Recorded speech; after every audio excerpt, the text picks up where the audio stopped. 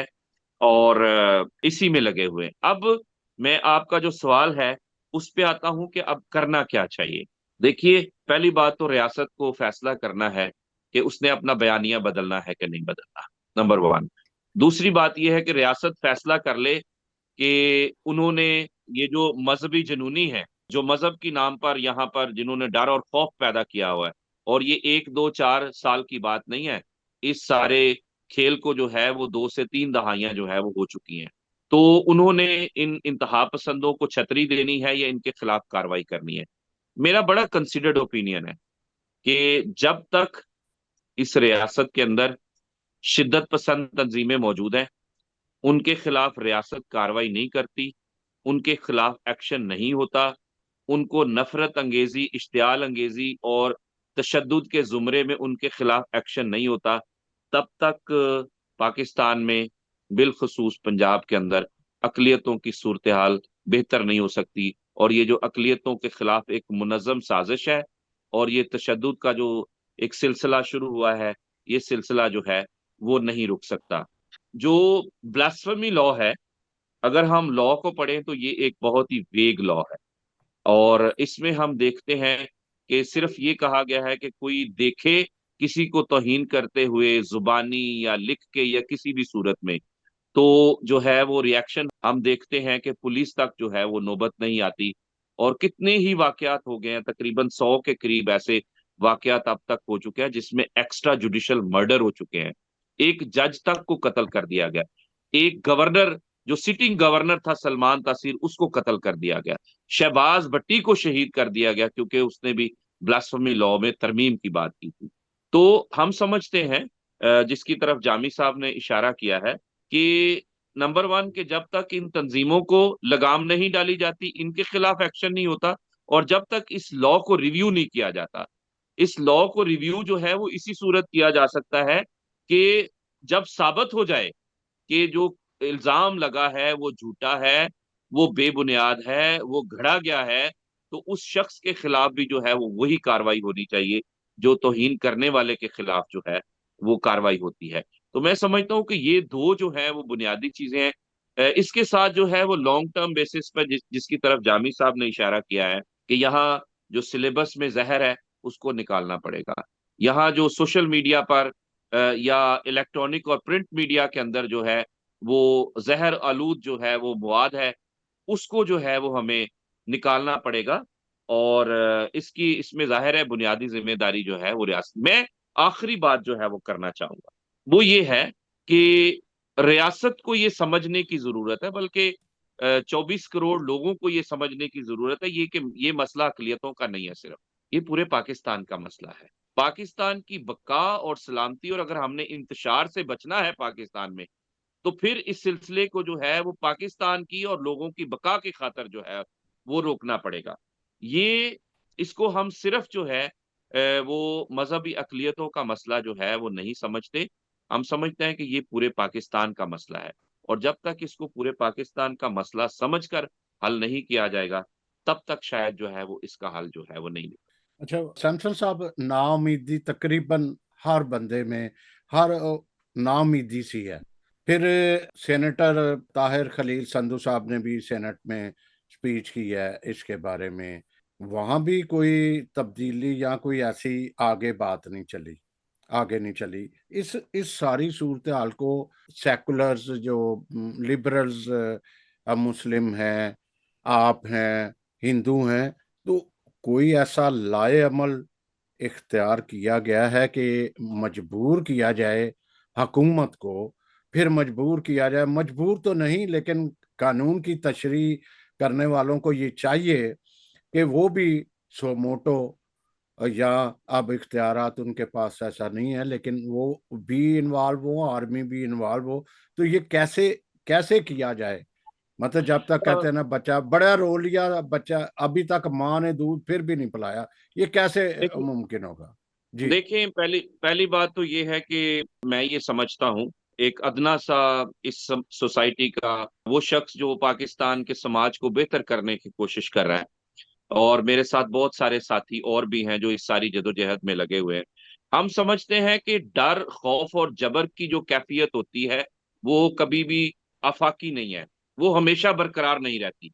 اس کا آخر جو ہے وہ اینڈ ہونا ہی ہوتا ہے. تو ہم اس امید کے ساتھ ہیں کہ یہ جو مذہب کی بنیاد پر فاشزم ہو رہا ہے یہاں پاکستان میں، اس کو آخر ہے اس کا آخر ہونا ہے. اور ان دی اینڈ ہماری ریاست کو یہ فیصلہ کرنا پڑے گا کہ یہ جو امبریلا ہے ان کے اوپر، ریاست کے اندر بیٹھے ہوئے کچھ لوگوں کا، کچھ اداروں کا، انہیں یہ امبریلا جو ہے وہ ختم کرنا پڑے گا. اور ریاست جب یہ طے کر لیتی ہے تو پھر وہ کر گزرتی ہے. پہلی بات تو یہ کہ یہاں پر ایسی آوازیں ابھی بھی موجود ہیں جو ان فاشسٹ فورسز سے ڈرتے نہیں ہیں. ہم ڈرتے نہیں ہیں، ہم جرت سے بات کرتے ہیں یہاں، اور جرت سے بات کرنی پڑے گی. اور میرا خیال ہے کہ ہمیں اپنے الائنسز جو ہے وہ ایک سول سوسائٹی کے طور پر بڑھانے پڑیں گے. لاہور میں جو ہم نے تازہ ترین کنونشن کیا ہے لاہور پریس کلب کے اندر، اس میں نے ایک لوگوں کے اندر میں نے ایک جذبہ دیکھا ہے، لوگوں میں ایک جرت میں نے دیکھی ہے. وہاں سینکڑوں کی تعداد میں لوگ اکٹھے ہوئے ہیں، پنجاب سے کمیونٹی کی لیڈرشپ اکٹھی ہوئی ہے، اور میں نے لوگوں میں جوش، جذبہ اور جرت کا مظاہرہ دیکھا ہے. لوگوں نے یہ اعلان کیا ہے کہ ہم پرامن مزاحمت کریں گے، ہم ان انتہا پسندوں سے ڈریں گے نہیں، ہم ان کا مقابلہ کریں گے. ظاہر ہے ہمارے ہاتھ میں بندوق نہیں ہے، ہمارے ہاتھ میں کوئی ایسا ہتھیار نہیں ہے جس سے ہم نے مقابلہ کرنا ہے. ہم نے اپنی باتوں سے، اپنے بیانیے سے، اپنے قلم سے جو کچھ اظہار ہے ہمارا، اس سے ہی ہم نے اس کا مقابلہ کرنا ہے. تو اب ہم نے اس سلسلے کو شروع کیا ہے، اور آئندہ مہینوں میں آپ دیکھیں گے کہ پہلی بات تو یہ کہ ہم نے آنے والا جو نیشنل مائنورٹی ڈے ہے اس کو ہم نے یوم احتجاج جو ہے وہ ڈکلیئر کر دیا ہے. 10 اگست کو ہم لاہور میں بھوک ہڑتال پر بیٹھیں گے، اور نہ صرف لاہور میں بلکہ دوسرے جو پاکستان کے شہر ہیں، اسلام آباد، راولپنڈی، فیصل آباد، ملتان، کراچی، حیدرآباد، سکر، دوسرے شہروں میں بھی ہم کامیاب جو ہے وہ احتجاج کریں گے. اور ہم حکومت کو یہ بتانے کی کوشش کریں گے کہ یہ غلط ہو رہا ہے. اور اگر ہماری بات جو ہے وہ نہیں سنی گئی تو اگلا ہمارا لائحہ عمل یہ ہے کہ ہم اسلام آباد کی طرف جو ہے وہ لانگ مارچ کریں گے. باقی یہ ہے کہ ہم سیاسی جماعتوں کے ساتھ، جو اس وقت اقلیتوں کے نمائندے بیٹھے ہوئے، ان کے ساتھ بھی جو ہے وہ ہم بات چیت کر رہے ہیں. ہم اپنے الائنسز جو ہے وہ بڑھانے کی کوشش کر رہے ہیں تاکہ ہماری آواز جو ہے وہ زیادہ مضبوط ہو. کیونکہ جیسے جامی صاحب نے کہا کہ یہ جتنا مسئلہ سنگین ہو چکا ہے، گمبھیر ہو چکا ہے، یہ ایک دلدل بن چکا ہے. اور اس دلدل سے نکلنے کے لیے ہمیں بہت لمبا عرصہ بڑے ہی منظم انداز میں اکٹھے ہو کر، یکجا ہو کر، اس تفریق کے بغیر کہ کون کس کا کیا مذہب ہے، مسلمانوں کو، مسیحیوں کو، ہندوؤں کو، سکھوں کو، سندھیوں کو، پنجابیوں کو، پشتونوں کو، بلوچ ہمارے بہن بھائیوں کو، سب کو اس کے خلاف جدوجہد کرنی پڑے گی، کیونکہ اس انتہا پسندی اور دہشت گردی کو سب نے بھگتا ہے. اچھا، ایک آپ اپنے نوجوانوں کو، کیونکہ کسی بھی قوم کا سرمایہ سارا اس کے نوجوان ہوتے ہیں، چاہے کوئی بھی ہو، آپ اس وقت کیا کہنا چاہیں گے مختصر سے؟ جی. میرا خیال ہے کہ نوجوان ہی ہماری اسٹرینتھ ہے، اور ہم نے شروع کر دیا ہے نوجوانوں کو موبلائز کرنے کے لیے. آپ کو پتا ہے کہ ہم بہت سالوں سے جو ہے وہ نوجوانوں کے ساتھ کام کر رہے ہیں، اور اس وقت پورے پاکستان میں وہ نوجوان موجود ہیں جو اس بات پہ کلیئر ہے کہ انتہا پسندی نقصان دہ ہے. وہ پروگریسو اور لبرل سوچ رکھتے ہیں، اور وہ اقلیتوں کے حقوق کے محافظ ہیں. اور میں نوجوانوں سے یہی کہنا چاہتا ہوں کہ اب اگر آپ سمجھتے ہیں کہ ہمیں ایک ایسا مستقبل چاہیے جہاں ہم سب محفوظ ہوں، ہمارا معاشرہ پرامن ہو، تو پھر ہمیں جو ہے اس انتہا پسندی اور انتہا پسند قوتوں کے خلاف ہمیں پرامن جو ہے وہ مزاحمت کرنی پڑے گی. ہمارا راستہ نان وائلنس کا ہے، ہم وائلنٹ لوگ نہیں ہیں، لیکن ہمارے پاس جدت ہے، ہمارے پاس سوچ کی طاقت ہے، جس کو لے کر جو ہے وہ ہم ان کا مقابلہ کر سکتے ہیں. جی، بہت شکریہ چانڈیو صاحب. آپ کیا کہنا چاہیں گے کہ ابھی ہمیں کیا کہنا چاہیے؟ یہ خالی منارٹیز کا نہیں ہے مسئلہ، بلکہ ایک جتنا بھی محب وطن ہے ان سب کا ایک مسئلہ ہے، اور کرنا چاہیے اگر ہم اپنی ملک کو بچانا چاہتے ہیں. تو کیا آپ میسج، کیا پیغام دیں گے؟ جی